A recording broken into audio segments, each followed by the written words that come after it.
Hello everybody, here we are today talking about Major League Hockey, whether or not it will challenge the NHL in the future, and just giving my thoughts on the league. So before we get into it, please make sure to subscribe if you're new to me or hockey, whatever the case may be. That being said, let's get on into it. So last week we heard a report that there would be a new league starting soon in Canada and the US, and this was reported by Steve Dangle. He ended up deleting his video about it because it seems like a lot of the details are a bit murky at the moment, and we're just kind of going off of an article I found from RussianMachineNeverBreaks.com, and even they kind of say in this that a lot of the details are murky, so don't take this all as fact. We are just kind of reporting what we're hearing at the moment. I'm going to leave a link down below to the article, and we're going to be talking about some notable things from it, and then of course giving my thoughts. So one of the things notably to start off with is the fact that the roster size is going to be smaller, 14 players, 12 skaters, 2 goalies, and these are just one of the multiple things that you'll see with this league should it happen, where it's going to be different from the NHL. Another thing that I found interesting is they plan on having 16 total teams. Some states and provinces may see multiple teams from this league, but you're going to see their opportunities in other markets that don't have NHL teams. You're looking at Arizona, which recently did until they moved to Utah. Then you have, of course, Nebraska, and then Saskatchewan. Now, Saskatchewan is surrounded by teams in the NHL that, of course, have an NHL team, but the province, of course, doesn't. So kind of interesting to see them go up there. Now, this is where things get very interesting, as it is being reported that the salary cap for each team is $30 million. Now, the NHL is more than double that, and it's getting close to about 3 times that right away. That is not just a small chunk of change. That is a lot of money, and for average, you would be looking at this and seeing that every player would earn $2.1 million if they're allowed that money to be split evenly amongst the players. And this is, again, a huge deal. But another thing that's very weird here is for every win you pick up, it seems like you would get $100,000 as a team that you would decide how to split up. And we're going to be circling back to the money thing a little bit later, because that does have to be talked about.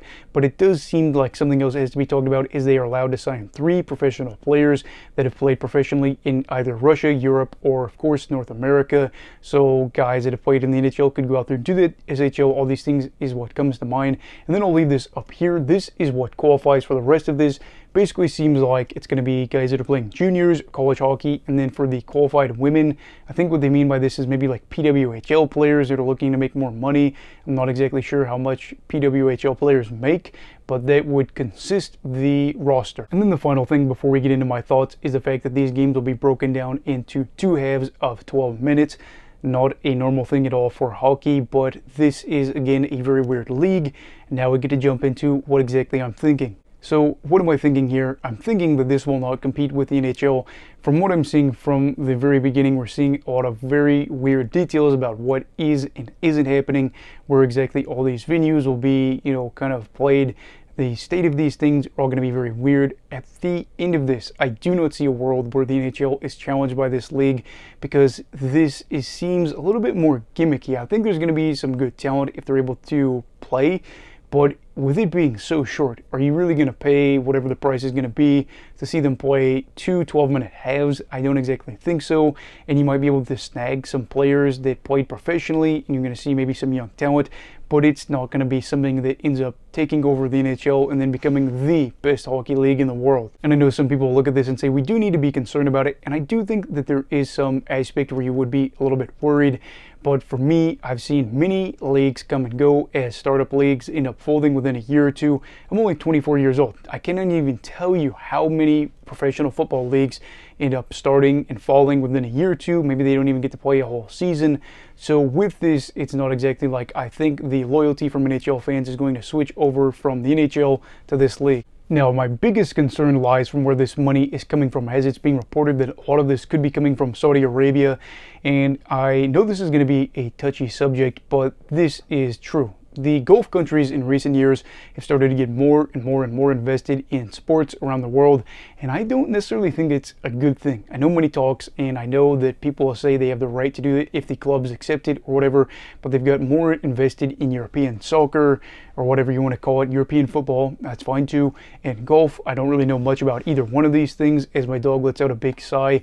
And I think even going into American sports like NASCAR, from what I venture or understand, I'm thinking thinking, I don't know, maybe I'm wrong here, but I thought I heard something from a buddy at work that's a big NASCAR fan.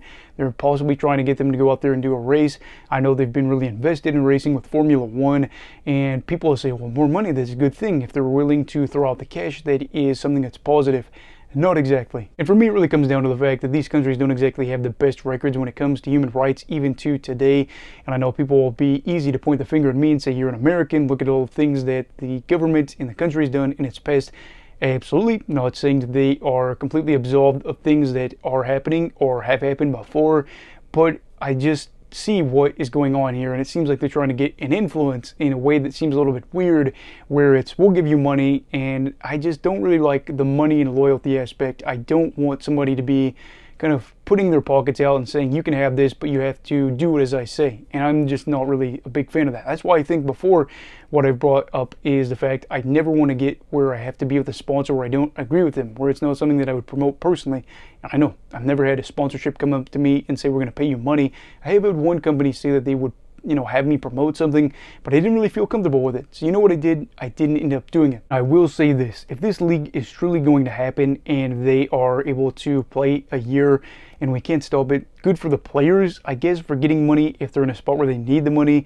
But it's still something that I don't like, a league that's throwing out this amount of cash in our backyard, even though I don't think it'll end up, taking us over. And I just don't really like where this money could be coming from. I know that a lot of people will say, oh, well, as long as you're getting the checks, it doesn't matter. But in a way, it does. So I don't exactly know what's going to happen here, if it'll even happen. But I do know that I'm not a fan of it. And at the end of the day, too, my allegiance lies with the NHL. I end up going to ECHL games quite frequently for the Indy Fuel. I've gone to, I believe, at least one or two AHL games. I've gone to, of course, NHL games. But if they said you had to get rid of this league or this league in order to keep the NHL on top, you better believe my loyalty lies with the best league in the world, because that's what I grew up watching, and I want to be able to see the NHL thrive. And I certainly don't want somebody that is just using oil money and doing things that are wrong morally to try to threaten what we've got going here. So anyway, those are my thoughts on the league. I'm sure that this video will probably either A, not end up going crazy with the views, which I'm fine with. I enjoy just putting out content that I think are my thoughts. But B, if it does blow up, then it'll turn into something where people end up criticizing me, talk about how I'm a bad human being, and just use really random examples for why I'm wrong as an American. But anyway, what are your thoughts on the new league? Are you hoping that it'll succeed? If so, why? And if you're hoping that it'll fail, let me know why down below in the comments. Also, please make sure to like this video if you enjoyed it. Subscribe if you're new. Everybody stay safe. Hey, have a great night. And you go love hockey, alright. Goodbye, Brigadiers and Brigadettes. This is your captain signing off. Have a great night.